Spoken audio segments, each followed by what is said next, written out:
السلام عليكم ورحمة الله وبركاته.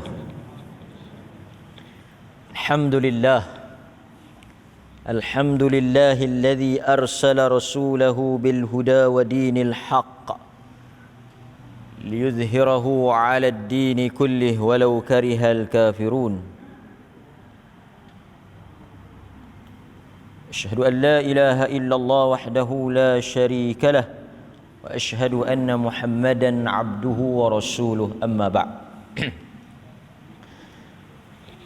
Hadirin mukminin, tuan-tuan muslimin muslimat yang dirahmati oleh Allah Azza wa Jal. Pertamanya kita bersyukur kepada Allah kerana pada malam ini kita dapat datang semula ke Masjid Al-Barakah Jelempuk, yang mana dulu kita datang, kemudian kita tah jadi gubernur tu, kita tak mai. Bukan masjid ni tak mau. Masjid ni okey. Saya tu dia pening sikit. Tadi pun ingat nak kena Masjid Arau. Esok Masjid Arau kan. Malam ni kita Jelempuk. Tuan-tuan hadirin mukminin, walau bagaimanapun mudah-mudahan Allah Subhanahu wa taala berikan rahmat dan keberkatannya kepada kita malam ini. Tuan-tuan, oleh kerana ini permulaan kepada kuliah kita tidak ada kitab khusus yang kita baca di sini. Tapi insya-Allah dalam kuliah-kuliah yang akan datang, jika diizinkan oleh Allah, kita memilih satu kitab atau buku untuk kita baca sama-sama. Tetapi untuk permulaan malam ini, kita dengar satu hadis ataupun 2-3 hadis daripada Nabi sallallahu alaihi wasallam. Mudah-mudahan daripada apa yang kita baca ini memberikan manfaat kepada kita.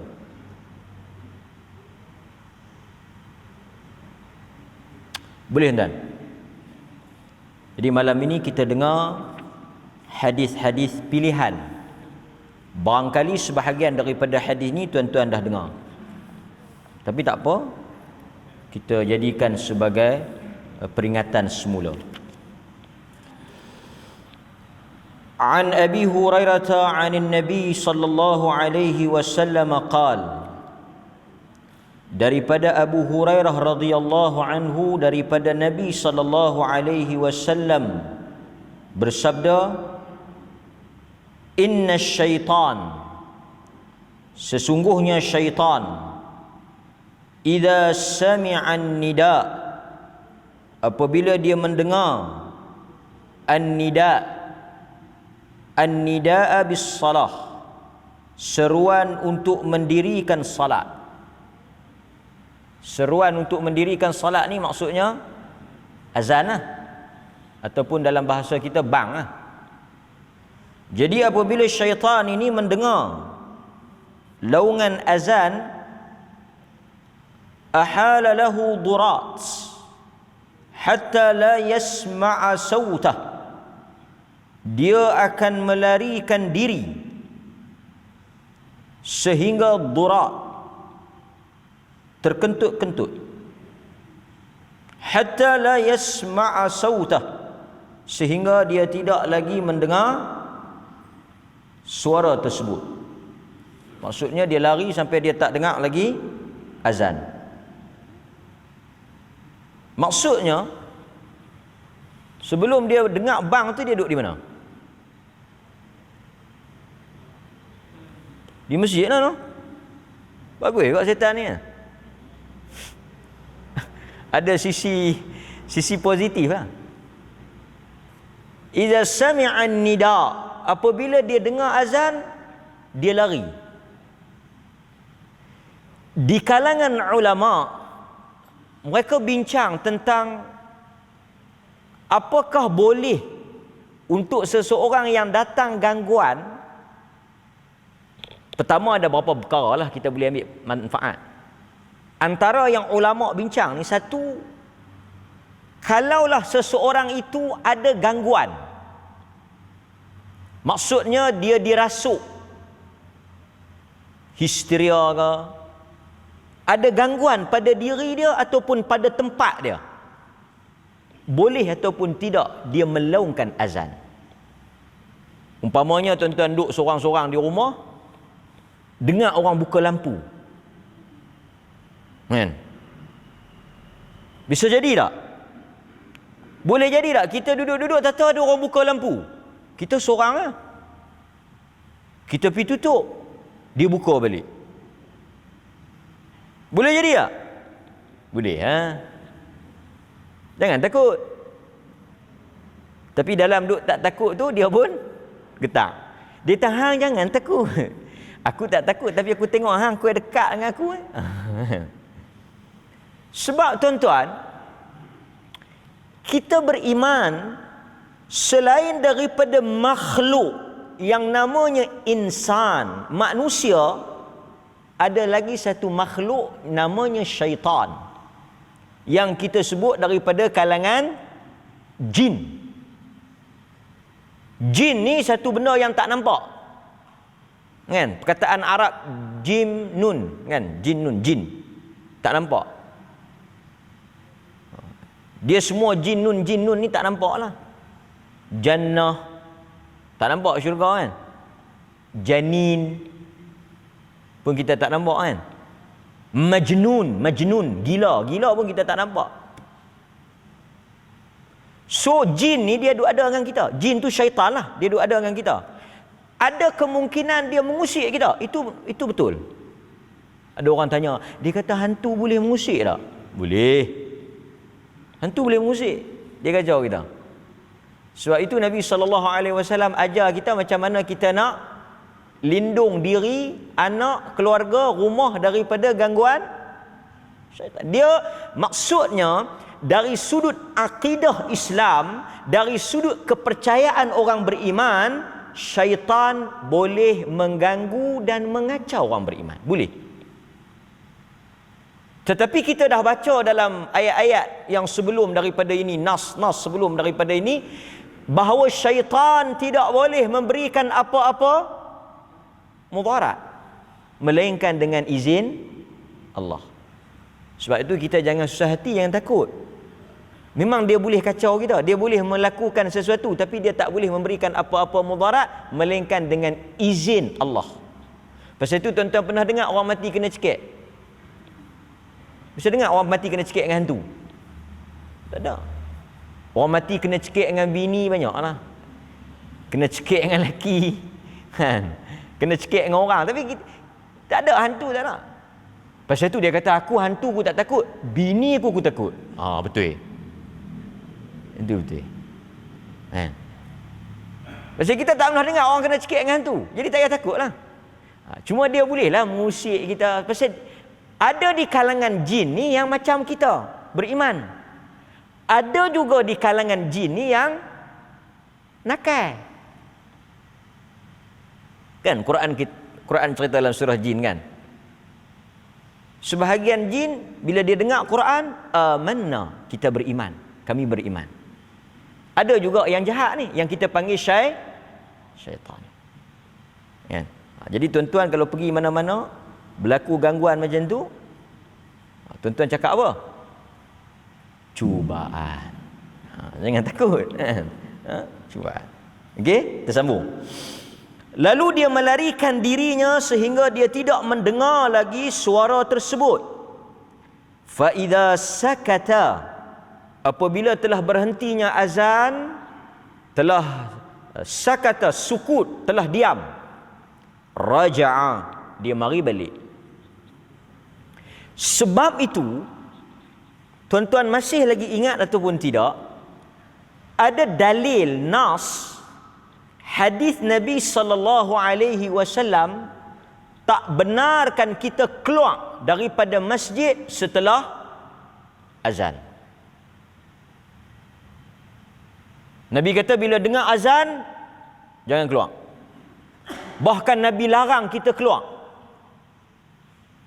Sebab kata para ulama, di antara sebab kenapa kita dilarang keluar, maksud tuan-tuan duduk dalam masjid, orang azan, tuan-tuan keluar, Tak boleh. Sebab kata para ulama, ia menyerupai perbuatan syaitan. Jadi kalau tak mau sembahyang, jangan masuk langsung. Tapi ada ke orang mai dengar azan keluar? Tak ada. Semua orang mari nak salat kan. Tapi Nabi tak bagi. Kerana sebabnya kata para ulama, dia menyerupai syaitan. Syaitan lari. Tapi macam saya selalu sebutlah tuan-tuan. Syaitan dia mari, dia dengar azan, dia lari. Lepas tu dia mari balik. Yang bukan syaitan ni, yang tak mai langsung ni, yang ni kategori apa? Syaitan ni kurang-kurang dia lari, dia mari balik. Dia mari juga dulu, dia mai dulu, lepas tu dia dengar, dia keluar, lepas tu dia mai balik. Yang tak mai langsung ni, dengar pun tak mai, tak dengar pun tak mai, azan pun tak mai, tak azan pun tak mai, covid pun tak mai, tak covid pun tak mai, memang tak mai. Ini satu bab yang kadang-kadang kita nak kena sebut juga. Kan? Okey? Lepas tu, apa sambungan dia? Dia bukan sahaja datang semula, fawaswasa. Dia datang dengan tujuan untuk menimbulkan gangguan. Ini jelas disebut dalam hadis ini, dia datang untuk menimbulkan waswas, menimbulkan gangguan kepada orang yang salat. Sebab itu kata para ulama, apabila mereka mensyarahkan hadis ini dan hadis-hadis lain, jelas kepada kita bahawa sebarang bentuk gangguan yang hadir ketika salat, sebahagian riwayat kata dia mengingatkan kita kepada perkara-perkara yang kita lupa, atau dia mengingatkan kita kepada perkara-perkara yang kita memang tak teringat, dia bagi kita teringat. Ataupun kita duk cari sebelum ni kan, lepas tu kita salat Allahu Akbar, dia ingatkan kita. Kesemuanya itu jelas di dalam hadis, dia berasal daripada gangguan syaitan. Itu memang kerja dia dan tujuan dia untuk apa? Merosakkan salat. Dan lebih daripada itu, dia mengharapkan kita berhenti daripada salat. Sebab itu bila satu orang sembahyang mai gangguan, itu perkara normal lah. Kan, tuan-tuan sembahyang Allahu Akbar, satu dia mari ingat yang tu, dia mari ingat yang ni, kan, dia mari yang tu, dia mari yang ni, apa semua itu berasal daripada amal syaitan. Amal syaitan, perbuatan syaitan. Tu kita nak buat macam mana? Hatta sebelum kita salat pun, masa kita berwuduk, bersuci pun, memang mai dah gangguan ni. Kan Nabi SAW sebut, sayakunu fi ummati qaumun ya'taduna fi du'a wat tuhur, atau kama qala, akan muncul daripada kalangan umat aku ini qaumun ya'taduna fi tuhur, ya'taduna fi du'a, mereka yang melampau di dalam bersuci, dan mereka yang melampau dalam berdoa. Nabi kata akan keluar, akan muncul, akan ada dalam kalangan umat aku ya'tadun, yang mereka itu melampau dalam keadaan berwuduk. Pasal itu kadang-kadang tuan-tuan, kita tengok orang berwuduk letih, ambil basuh macam kita duk sebut kan, basuh rasa tak suci, duk rasa terkentut, duk rasa tak kena, duk rasa ayak tak suci, duk rasa diri dia tu setengah tu, sampai berapa kali buka kepala paip tutup, buka kepala paip tutup. Pasal apa? Niat tak masuk. Dia buka kepala paip, astagfirullah, astagfirullah, ayak duk meleleh, astagfirullah, astagfirullah, astagfirullah, basuh. Lepas tu bila nak basuh muka kan, basuh muka baru pasang niat, basuh muka baru pasang niat, basuh muka tak masuk niat, tutup kepala paip, astagfirullah, astagfirullah, astagfirullah. Seolah-olah dia pasang niat tu lebih susah daripada pasang kepala paip tu. Maksud tu kadang-kadang pengajian fiqh ni menyusahkan apabila dibentangkan tidak berdasarkan kepada apa yang diajar oleh Nabi sallallahu alaihi wasallam. Hendaklah apabila menyentuh air itu dimasukkan niatnya. Sentuh tak masuk, sentuh tak masuk. Tu belum cerita dia pada menyatakan tentang niat itu 15 syarat. Tu dia, tak ada masuk syarat, tak ada masuk niat 15 syarat dah. Pasal tu satu orang, saya tanya dia pasal apa yang dia payah sangat nak niat. Rupa-rupanya dia cerita kat saya, baru saya faham. Dia kata, macam ni ustaz, bila kita basuh muka tak masuk niat. Apa maksud tak masuk niat? Sahaja aku mengangkat hadas kecil kerana Allah Ta'ala, tak masuk. Bukan tak masuk, dia atuk perkataan tu yang tak masuk. So, betul, sebab tu kita kena beza antara satu orang dia buat, dia pergi depan kepala paip, dia berdiri depan apa? Kiblat, dia nak buat apa? Sebab kita kena mengajak, kita kena bagi tahu betul-betul ni supaya tak ada ruang syaitan nak masuk. Pasal tu satu orang dia duduk depan solat, dia duduk depan kiblat, Allahu akbar. Nabi kata idza qumta ila as-salah fa asbighil wudu thumma istaqbilil qiblah fakabbir. Allahu akbar. Masuk niat. Saya pergi satu masjid, saya tak boleh sebutlah, perlis ni kecil, payah. Tuan-tuan boleh cari jumpa. Letih. Hatta al-an, sampai sekarang duk ada lagi kawan tu. Allah. Tergolek-golek kepala dia. Saya ingat Parkinson. Tergolek-golek. Kebetulan pagi tu saya mari lewat. Tapi saya duk perhati dia lama lah. Sebab saya pergi mengajak mingguan di masjid tu. Tu kuih banyak keluar tu.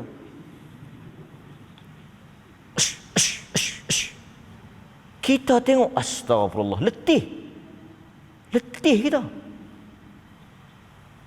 Allahu akbar. Tak masuk. Pasal dia tak masuk tu, dia tok macam ni. Tuan-tuan, saya tunjuk cara tak masuk. Sambil Allah,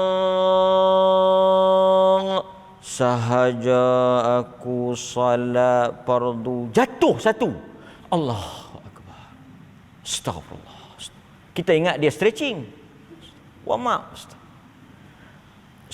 Ni dia sambil Allahu akbar, sahaja aku salat fardu zuhur 4 rakaat. Tak sebut makmum, jatuh satu. Sahaja aku salat fardu zuhur makmum, tak sebut 4 rakaat, jatuh lagi. So duk kalut atuk. Kita pun pegang dia, pegang tangan dia. Tuan-tuan kalau niat pegang tangan dia. Nak tanya sikit haji, tak masuk niat ke haji? Tak masuk niat, tak masuk. Haji buat apa haji? Mayang apa haji? Lohok lah pukul 1.30. Haji jadi imam tu makmum lah duduk belakang. Kalau jadi imam duduk depan. Dapat elon tak haji? Tak dapat. Makmum mana? Kalau untuk imam dapat elon. Kita nak bagi dia ketahuan ni. Kita nak bagi dia ketahuan dia nak mayang apa. Berapa rakaat haji lohok? 4 ke 2? Dia kata saya ni hang tak beranak lagi, saya sembahyang dah tau. 4 lah, cermat sikit cakap. Lepas tu apa yang payah? Bila kita tanya dia sedang, dia nak sembahyang apa, dia makmum ke imam, berapa rakaat, dia ketahuan. Tiba-tiba bila dia nak angkat takbir, dia kata tak masuk niat. Apa yang tak masuk? Apa yang tak lekat? Apa yang tak tahuannya? Sebab itu saya pun faham, saya pun tak faham apa maksud masuk niat. Termasuklah macam kita nak ambil wudu. Asah. Dr. Yusuf Al-Qardawi kata dia jumpa satu orang. Kau tu kata dia tak boleh nak wudu. Dr. Yusuf Al-Qardawi kata, "Kenapa kau tak boleh wudu?" Dia kata, "Aku tak boleh wudu, aku tak reti wudu." Dia kata, "Takkan tak reti wudu? Basuh muka, basuh tangan." Dia kata, "Yang tu aku reti. Doa ketiap-tiap perbuatan tu." Ada tuan-tuan mengaji tak? Doa muka, doa tangan, doa kaki, doa telinga, doa tengkuk. Ada mengaji? Palsu. Tak ada dalam hadis. Basuh muka ada doa, basuh tangan ada doa, tak ada. Bismillah basuh. Bismillah tu pun tak wajib. Setengah orang dia bukan tak boleh wudu, dia tak hafal doa muka, basuh muka, ya Allah bersihkan mukaku daripada dosa, berikan cahaya. Lebih kuranglah makna doa dia. Hadis tak ada hadis. Lepas tu Nabi kata agama ni mudah. Tapi dia jadi payah bila ad-dinu yusrun. Agama tu mudah tapi dia jadi payah pasal apa? Ni mari yang tokok tambah belakang ni. Yang Nabi tak suruh doa, dia pergi ajak doa yang akhirnya menjadikan orang payah. Kan? Itu satu. So, bila tuan-tuan wudu, tuan-tuan mandi wajib ke, nak salat, memang mai syaitan. Boleh? Sebab itu Nabi kata apa?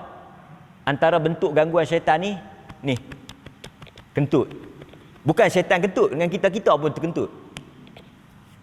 Kan? Biasa tak? Biasa tak tuan-tuan berasa dalam tengah semayang berasa terkentut? Biasa tak? Tengah-tengah semayang terkentut. Yang peliknya tadi tak mau terkentut, nak semayang dia nak terkentut sangat. Biasa tak rasa? Ini kerja setan. Macamlah mengantuk.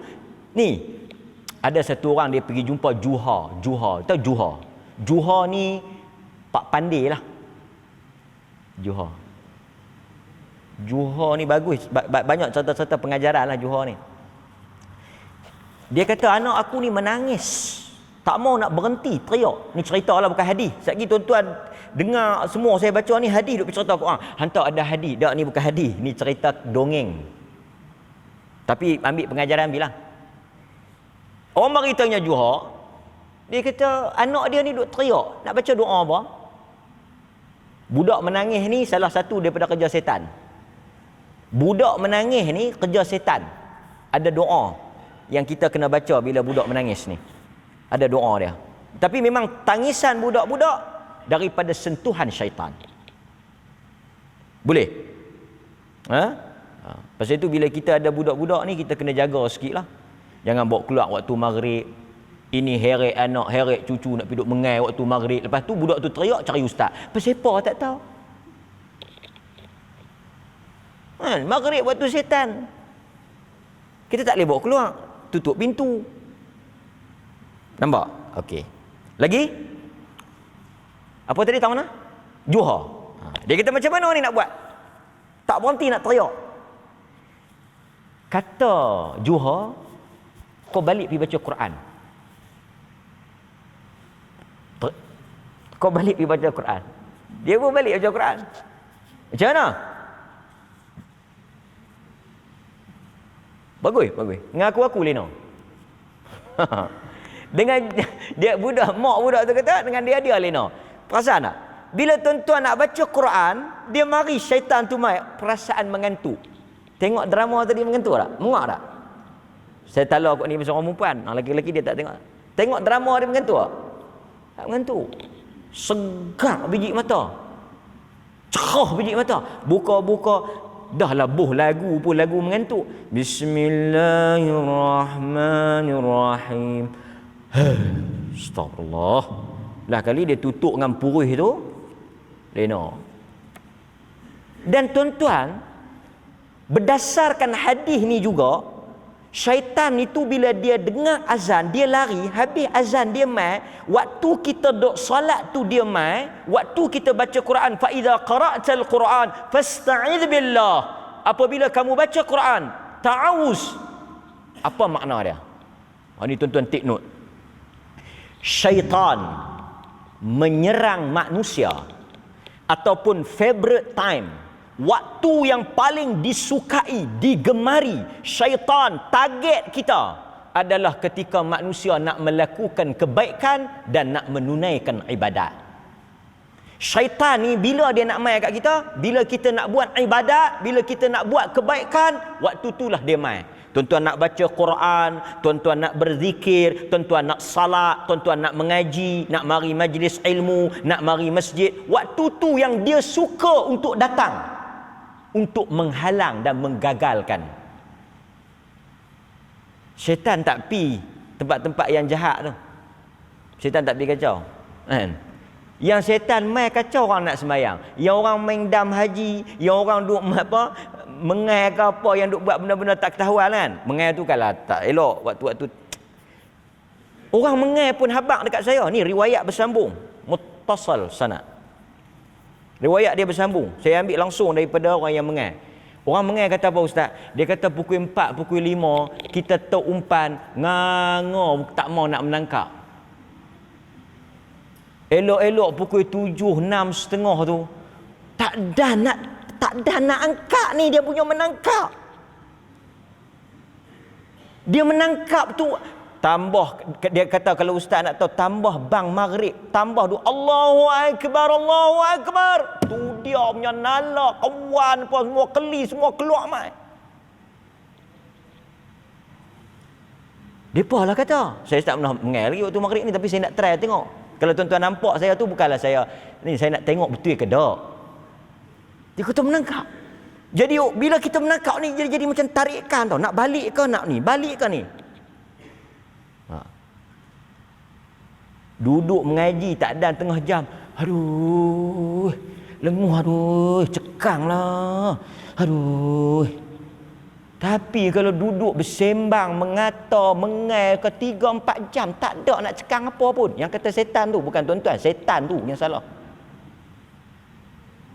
Setan tu. Cuba kita bersembang tengok 3-4 jam, ada nak lenguh? Tak lenguh. Yang nak lenguh sangat tu, yang nak mengantuk, yang nak tak larat tu, ni waktu An Abi Hurairah, tak dan habis Abi Hurairah, dia aduh. Sat Nabi pun tak ada baca lagi, baru Abu Hurairah duduk bersapu belakang lah. Pasal itu tuan-tuan, bila kita nak buat ibadat, para ulama letak satu bab ni, tuan-tuan kena mengaji lepas ni, mujahadah. Ingat bab ni bab apa? Mujahadah. Bab kita bertarung dengan diri kita sendiri. Nampak? Okey? So, itu antara yang kita boleh ambil. Kita sambung sikit lagi. Dia mari balik, fa idza sami'al iqamah. Apabila dia dengar iqamah, sami'a iqamah. Apabila dia dengar iqamah, qamat, zahaba hatta la yasma' sautah. Dia dengar qamat, dia lari pula. Gigih syaitan ni, no? Gigih. Dia dengar azan, dia lari. Habis azan, dia main. Maksudnya adalah, pasal itu di antara azan dengan iqamah ni, Nabi sebut ada gap. Baina kulla adhanain rak'atain liman sya'. Di antara dua azan, azan di antara dua azan, maksud azan dengan iqamah rak'atain. Tuan-tuan boleh buat 2 rakaat. Salat mutlak kan, 2 rakaat. Azan, antara azan, pasal itu gap antara azan dengan iqamah sekurang-kurangnya 2 rakaat. Lepas tu kita qamat. Dia mari pula. Dia dengar qamat, dia lari. Habis qamat, dia mari pula. Dia waswaskan kita. Dalam sebahagian riwayat dia sebut namanya khanzab ataupun khinzab. Nama syaitan tu. Tapi tak apalah nama apa pun, yang pentingnya memang itu antara tugas dia. Sebab itu salah satu daripada cara dia nak rosakkan kita ni melalui kentut. Jadi semua yang tuan-tuan duk berasa nak terkentut, duk berasa angin tu, mari daripada syaitan. So kita kena layan lah. Nabi kata siapa-siapa yang berasa terkentut, dan dalam sebahagian riwayat Bukhari sebut apa? Walaupun pada sebelum kita mayang tu memang perut kita duk tak sedap dah. Maksudnya ada kebarangkalian dah untuk kita nak kentut, pun kita jangan duk layan. Duk memang saya tak sedap perut dah, memang nak terkentut dah. Jangan layan. Hatta yasma'. Nabi kata jangan keluar, jangan. Tuan-tuan ingat nah, once sekali tuan-tuan layan syaitan atau tuan-tuan turut syaitan, sekali dia kacau kita turut, kita kalah, dia tak akan lepas daripada kita, dan sampai bila pun kita akan tewas. Pasal itu jangan layan, lawan.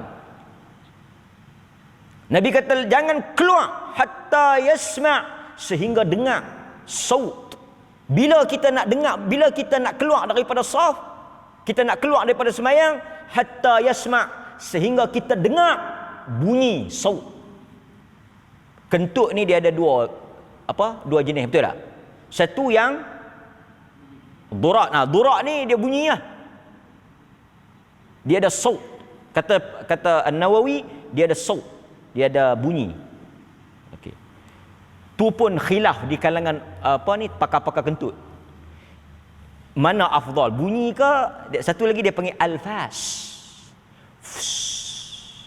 Yang ni gas beracun. Ni bukan ulama ni, pakar-pakar kentut. Dia kata yang mana yang bahaya? Dia kata yang bunyi itu memalukan tapi dia tak berbahaya pasal dia tak ada bau. Saya tak tahulah, ni pun khilaf. Khilaf. Ada kata yang tak bunyi itu bahaya. Tapi orang kentut boleh tak kita gelak? Mengaji fiqh kentut sikit. Orang kentut boleh tak kita gelak? kita tak boleh gelak. Nabi larang. An-Nawawi ada satu bab dalam Riyadhus Salihin, tuan-tuan duk mengaji kan, bab larangan ketawa kepada orang kentut. Tapi dah kita tu, dah orang tak boleh ketawa kentut, kena hormat orang kentut, kena tengok tempat lah. Mentang-mentang tak boleh ketawa kentut, bagi betul-betul tengah majlis kan, bagi betul-betul kan. Lepas tu dia tengok, hampa jangan duk kentut, hampa jangan duk gelak, hampa jangan duk kata apa, Nabi tak bagi, hampa jangan duk kata apa. Pandai pula. Kita ni salah satu benda agama jaga apa dia? Salah satu benda yang agama jaga apa dia? Muru'ah. Salah satu benda yang tuan-tuan kena jaga, muru'ah. Muru'ah ni maruah. Pasal tu dalam Islam dia ada cara duduk, dia ada cara makan, dia ada cara berjalan, dia ada cara kita semua. Pasal dia nak jaga muru'ah. Dan kita tak boleh buat perkara-perkara yang khawarimul muru'ah, perkara yang boleh mencacatkan maruah kita. Kan? Orang tengok kita, orang rasa izzah, haibah, rasa respect. Tiba-tiba kita pergi duk buat perangai loklak, pergi duk buat perangai tak nampak haibah orang Islam itu. Tak boleh ya. Pasal tu kadang-kadang bila kita makan, walaupun kita lapar lagu mana, kita kena jaga muru'ah. Makan bagi steady kan, sampai orang tengok ish dia ni belah ke apa. Kena jaga kita muru'ah kan. Okey, so Nabi kata jangan keluar sampai kamu dengar bunyi atau kamu bau rih, bau. Siapa yang dengar bunyi ataupun dia dapati bau, baru dia keluar. Ini berdasarkan kepada kaedah apa? Al-yaqin la yuzalu bisyak. Ini kaedah fiqh. Tuan-tuan kena ingat ni. Al-yaqin, sesuatu yang yakin, tak boleh dibatalkan dan tak boleh dirosakkan dengan asyak, dengan rasa ragu. So bila tuan-tuan semayang, tuan-tuan yakin ada wuduk ke tak ada? Yakin ada ke tak ada? Kacau kalau awal-awal nak mayang pun Allahu Akbar, ada ke tak ada? Teruk orang. Yakin bila kita Allahu Akbar, kita ada wuduk, betul tak? Betul tak? Apa yang kita was-was? Kita wah-wah batal ke? Batal ke tak kan? Jadi yang mana yakin? Ni tuan-tuan semua bila mengaji yang ni boleh buat keluar fatwa lah. Orang tanya ni, Ustaz, saya tadi maghrib duduk dengar kuliah, tak tahu saya duduk berasa macam batal. Satgi isyak saya nak kena ambil wuduk lain tak? Tak payah. Pasal apa? Pasal yakin dia ada wuduk. Pasal apa kita yakin dia ada wuduk? Pasal tadi dia semayang maghrib. Orang yang semayang maghrib mesti ada wuduk kan?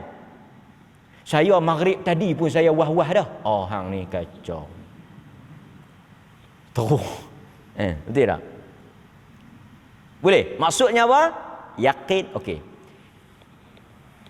Kadang-kadang ada orang tanya, dia kata tadi saya terlena. Saya terlena. Lepas tu bila saya nak semayang, saya wah-wah. Ada tak ada? Biasa dengar tak satu hadis? Umar pergi panggil Nabi untuk semayang isyak. Biasa dengar dia? Nabi tak keluar kan? Orang lena. Biasa dengar orang lena. Sahabat lah. Lepas tu Umar pergi panggil Nabi. Dia kata Rasulullah, pakat duk lena habis lah. Jom mayang isyak. Nabi pun mai. Nabi kata kalau tak kesian kat budak-budak, tak kesian kat orang perempuan ni, tak mayang lagi ni. Sahabat yang duk lena, tunggu Nabi lena. Pasal tu kalau dengar kuliah lena, depa ikut sahabat bukan ni. Yang duk kata apa dia? Dia tahu Ustaz, saya minta maaf Ustaz, saya ikut sahabat lena. Sahabat lena. Tak apalah, bagus kalau ikut sahabat. Dia tak ikut sahabat masuk syurga. Saya nak ceritanya dalam hadis tu, sahabat lena tau.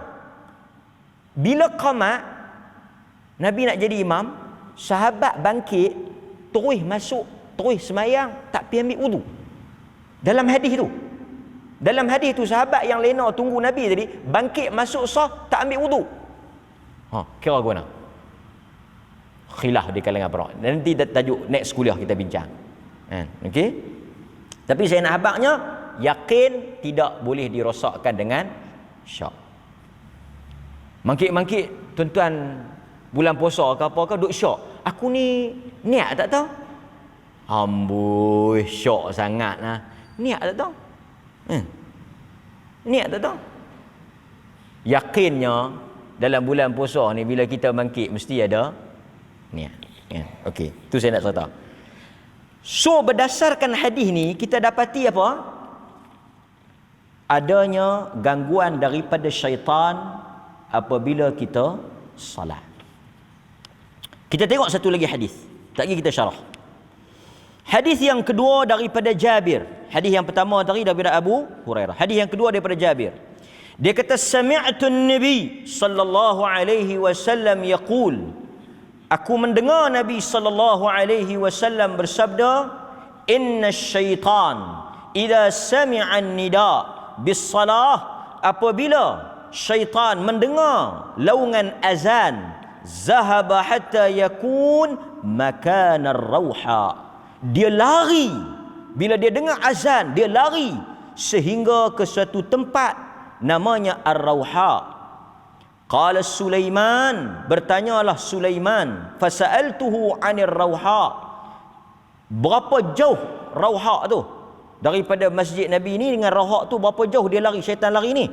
Dia kata hiya minal Madinah sittatun, 6 wa 30 dan 30, 6 dan 30, 36 lah mil, 36 mil batu.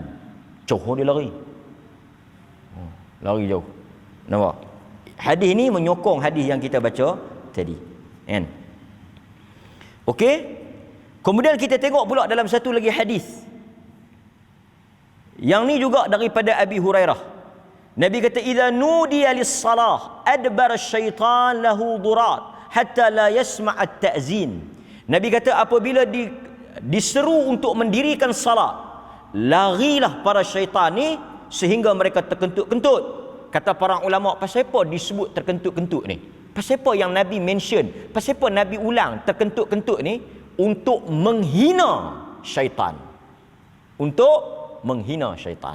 Kan? Jadi kita bila sebut kentut ni satu bentuk yang tak elok lah. Kan? Okey. Fa idza qudiya ta'zin, apabila habisnya azan dia mari balik. Kemudian idza thuwiwa bis-salah adbara, bila kita qamat dia lari bagi. Apabila habis qamat dia mai semula. Hatta yakhtura bainal mar'i wa nafsihi, dan dia memasukkan khatar ni, lintasan gangguan ni, dia masukkan dalam jiwa kita, dalam hati kita. Yaqulu lahu udhkur kadza, udhkur kadza. Ingat ni. Pasal tu tuan-tuan, ramai orang duk tanya pasal apa bila semayang saja teringat. Tadi kita cari kunci ke, cari duit ke, cari apa ke, tak jumpa, pecah peluh. Semayang 2 rakaat. Allahu Akbar, bawah kerusi. Ya Allah. Tadi duk teringat dah bawah kerusi, pasal apa tak pergi cari, tak tahu. Ish. Ni, duk dalam alhamdulillah ni duk teringat kerusi. Kerusi tu aku tengok dah tadi ni. Aku dah tengok dalam semayang. Rakaat kedua teringat lagi, aku rasa pergi tengok dah kerusi tu. Bab kerusi masuk rakaat kedua tak habis. Rakaat ketiga angkat dah kerusi tu, tak kelih pun kunci tu. Lah sekali dia jadi berapa? 3 ke 2? 3 ke 2? Dia punya duk fikir kunci tu, duk fikir kerusi tu, dia punya duk khayal cerita tu, masuklah semayang. Dia jadi tak ketahuan rakaat. Kan? Pasal itu yang banyak mai semayang berjamaah ni pasal apa? Dia kata aku mai mayang jemaah ni bukan pasal apa. Aku harap betul kat Tok Imam. Kalau aku semayang di rumah duk tak ketahuan rakaat situ. Jadi aku mai di masjid ni senang aku ikut Tok Imam ya. Pasal itu Tok Imam 5 dia pun 5. Pasal dia memang tak tahu. Sebab itu tuan-tuan perasan tak? Bila setengah orang dia jadi kes macam ni tau. Tok Imam mangkit berlaku di sana 4 mazhab payahlah, takat 3 mazhab. Saya bisa jumpa, mai cerita kat saya, Tok Imam tambah rakaat. Satu ikut Tok Imam, yang ni dia panggil taklid buta. Lepas tu dia pandai pula, kita ni imam dijadikan untuk diikuti, kita ikutlah. Hampa sebenarnya tak ketahuan rakaat berapa. Tu yang dia main-main juga. Yang kedua yang memang confirm depa tahu, kata Tok Imam silap depa duduk. Mazhab ketiga ni. Keluar balik terus. Ini kes betul di Perlis. Keluar balik terus. Lepas tu dia ingat, apa yang ni aku tak mau pergi masjid ni. Pelik. Orang mayang isyak 3, pergi mayang 5. Ada yang mangkit, ada yang tak mangkit. Dia pening, dia balik tuang terus. Dia mak kat bini dia, aku tak mau pi, hang suruh aku pi. Aku tak mau pi, hang duk suruh main masjid. Tengok dia masjid tu jadi tak ketahuan tu.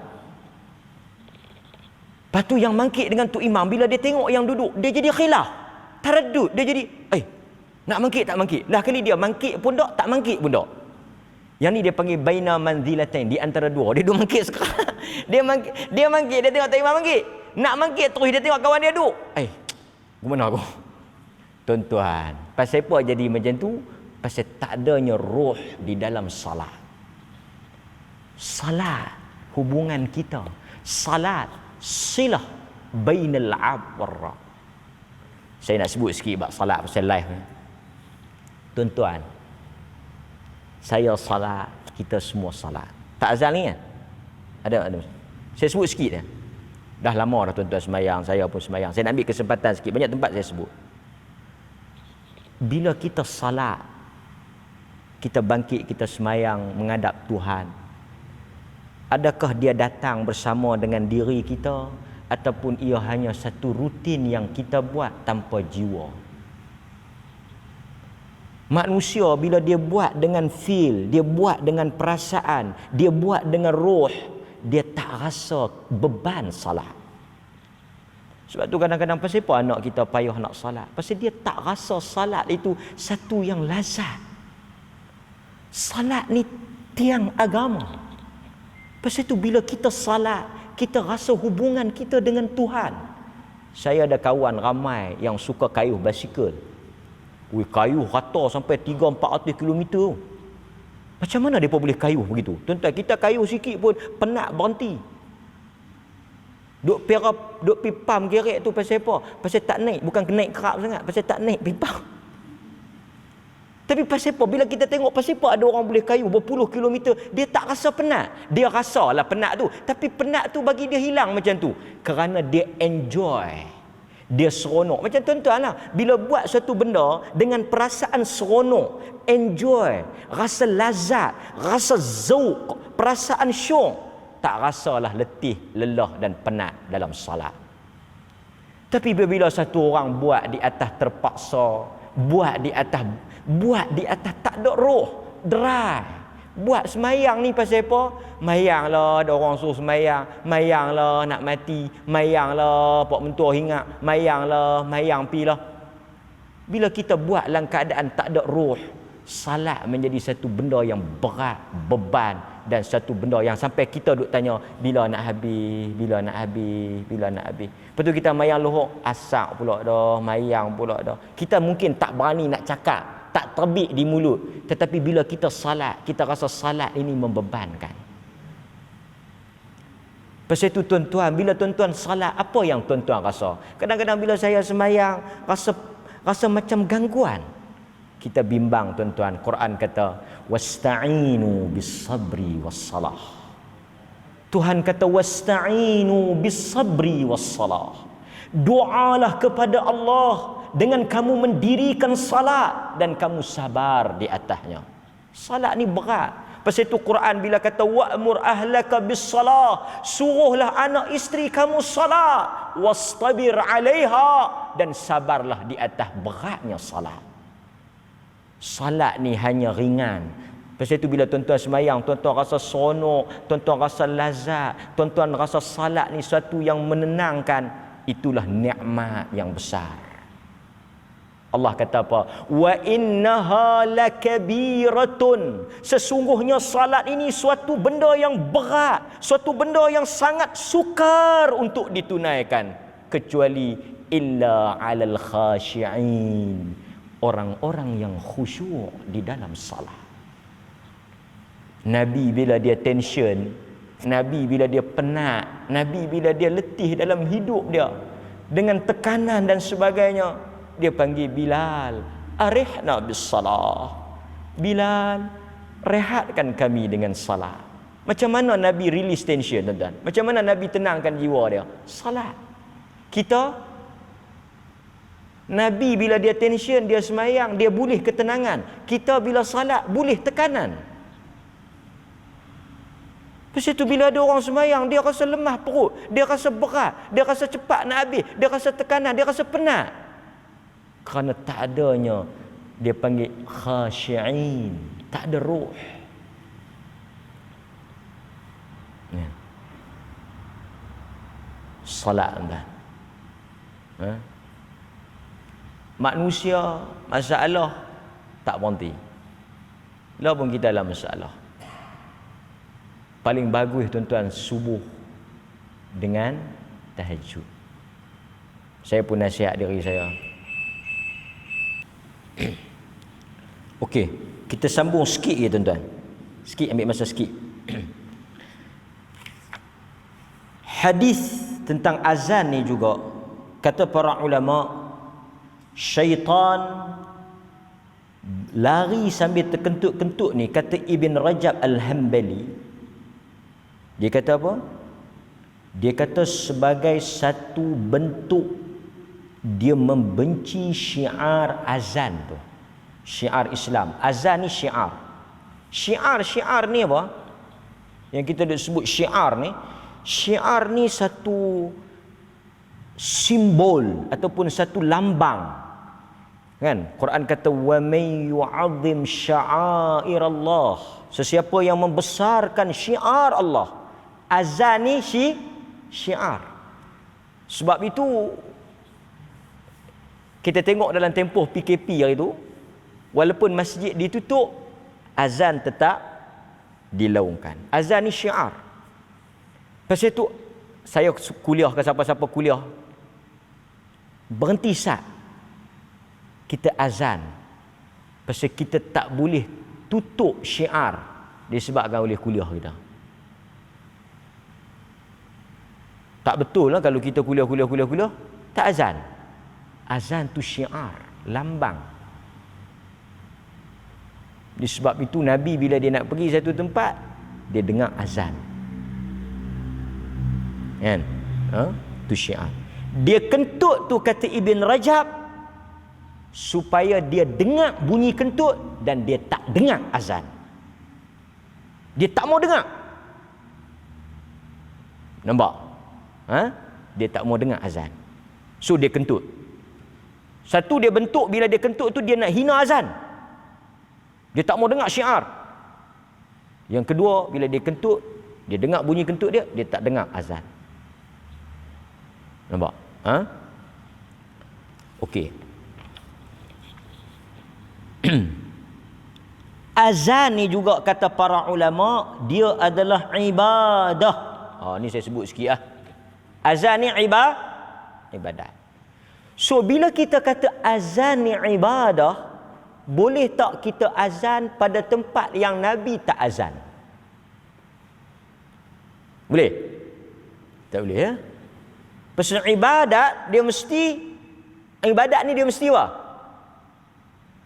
Al-asl fil ibadah al-man'u ataupun al-haram. Asal kepada ibadat ni tak boleh buat. Ada orang kata, boleh ke kita nak naik rumah baru bang? Dalam Islam ni, bila bang? Bila orang azan? Azan ni untuk apa?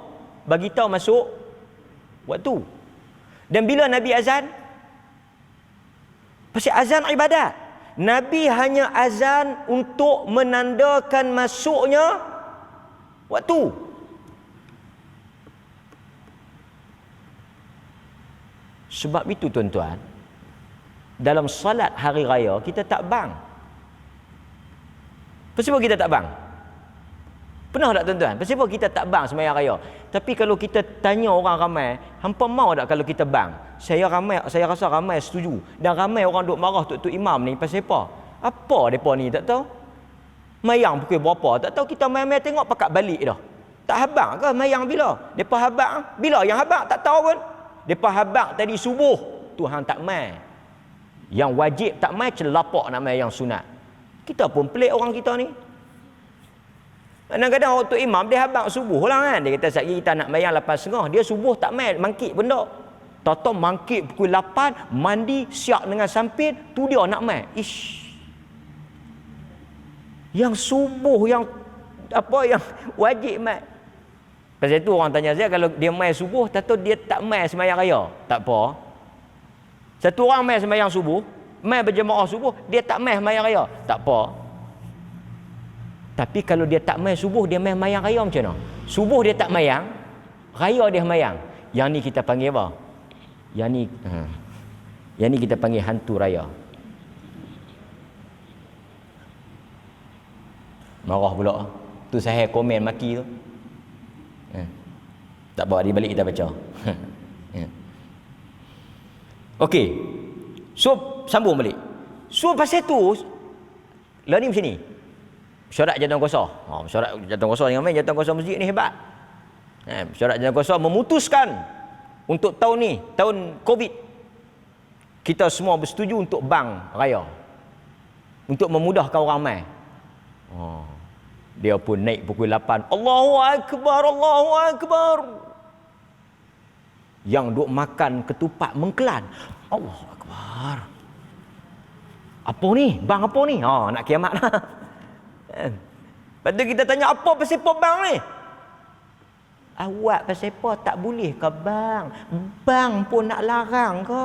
Bukankah bang tu benda baik? Saya ni nak kena jaga kat bahasa pasal duk tengok ni satu Malaysia.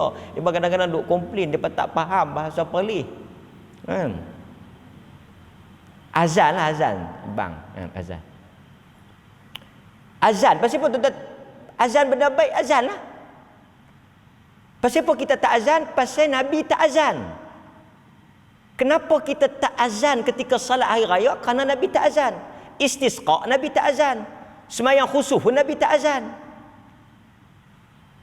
Maka kita tak azan. Pasal pada diri Rasulullah, kalau kita nak alasan benda tu baik, memang baik pada pandangan kita. Tapi pada amalan Nabi, Nabi tak buat. Di mana Nabi berhenti, di situ kita berhenti. Itu makna ittiba'. Itu makna ikut. Ikut ni maksud apa ikut? Macam saya kata, cikgu, saya ikut cikgu. Orang kita ni bahasa dia cantik nampak. Dia kata, tang mana dewan tu? Hang naik atas. Sepatutnya dia habang naik cukup lah. Pasal apa? Mana ada naik bawah. Tapi yang kata bahasa tu nampak? Sekali hang naik atas. Oh, ada naik bawah tu. Satu lagi ikut. Ikut ni depan ke belakang? Kalau tuan-tuan kata ikut, fahamnya depan ke belakang? Mengaji usul fiqh sikit. Kalam. Depan ke belakang? Sekali hang ikut aku kat belakang lah. Biarlah kalau depan hang lah ikut aku, tak apa. Okey, lah ni kita balik pada tajuk kita. Saya ikut cikgu ah. Okey, cikgu pun start kita lah. Saya duduk belakang. Tak tahu saya pergi potong. Ustaz, pasal apa potong saya? Yalah saya duduk ikut cikgu ni. Saya duduk belakang. Lah saya ikut cikgu ni tapi saya duduk depan. Yang tu orang tak panggil ikut. Yang tu orang panggil ikut ke diri. Kalau ikut ni maksudnya apa yang orang depan buat, kita buat. Kalau dia berhenti, kita berhenti. Kalau dia kona, kita kona. Itu maksud ikut. Ini kita duk ikut cikgu bagi signal kanan, kita kata, tadi kona dah kanan, kona kiri je pula. Sampai dah. Tuan-tuan sampai dah? Lepas tu cikgu pun sampai. Ustaz duk tahu mana? Tak tahu cikgu sesat pergi mana dah. Tadi cikgu ustaz kona kiri buat apa? Segan lah jemu duk kena kanan. Saya nampak cikgu kena kanan tapi saja saya kena kiri. Awak buat lagu tu kata nak ikut.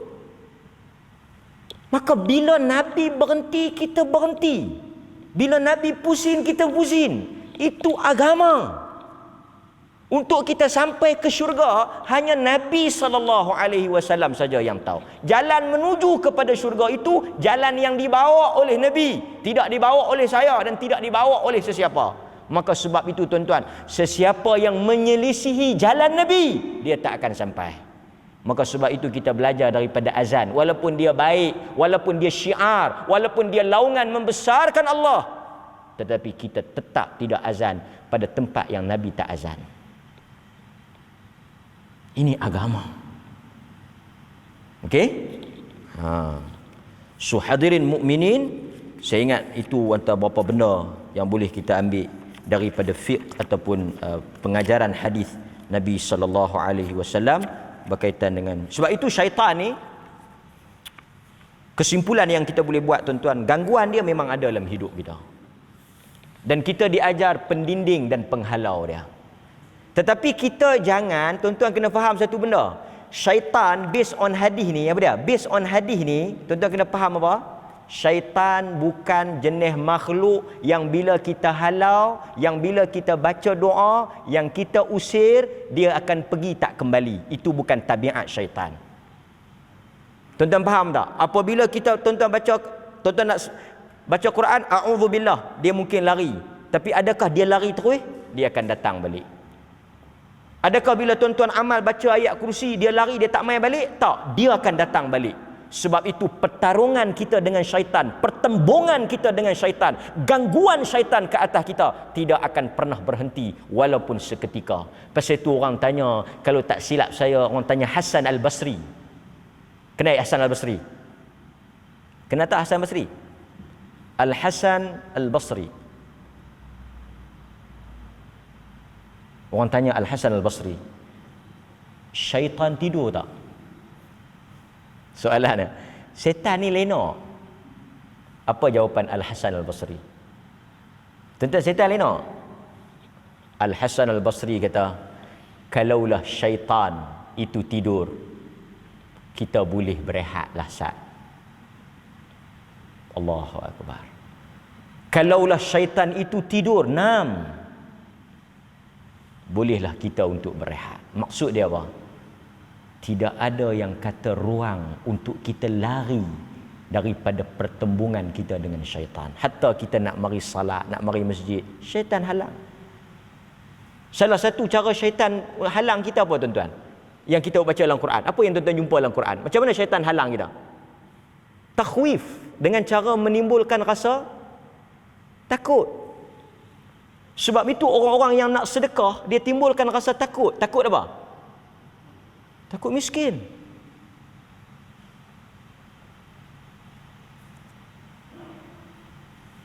Satu orang nak sedekah, dia timbulkan rasa takut miskin. Satu orang yang nak mengaji, dia timbulkan rasa apa? Dia tahan mengaji lah. Hang mengaji saat ni hang nak amal. Dan hang kena ingat, ramai juga yang masuk dalam neraka, orang yang berilmu. Tengok. Hang duk baca lah. Siapa yang baca, Quran suruh kita baca. Syaitan mai bisik apa? Kita pun belilah buku baca.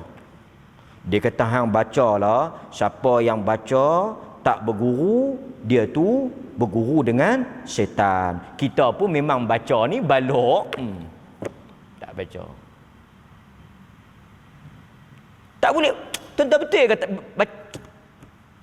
baca bismi rabbikal ladzi khalaq. Baca buku. Kalau tuan-tuan tak faham, telefon mufti. Kalau nak pergi rumah mufti ikut jauh, telefon. Assalamualaikum Datuk, saya baca pelik sangat ni. Kan? Ni tak baca langsung. Bila tak baca buat apa? Sembang muhung. Yang tu lagi syaitan tak suka. Nampak tak tuan-tuan? Baca Quran kita baca. Jangan duk baca Quran sangat. Betul tak tu tajwid tu? Makhraj tu betul tak betul? Kan? Kita pun baca Bismillahirrahmanirrahim. Hang betul ke baca tu? Ingat baca tak betul berdosa. Lepas tu kita pun tutup Quran. Buka TV. Hak tu bagus. Syaitan.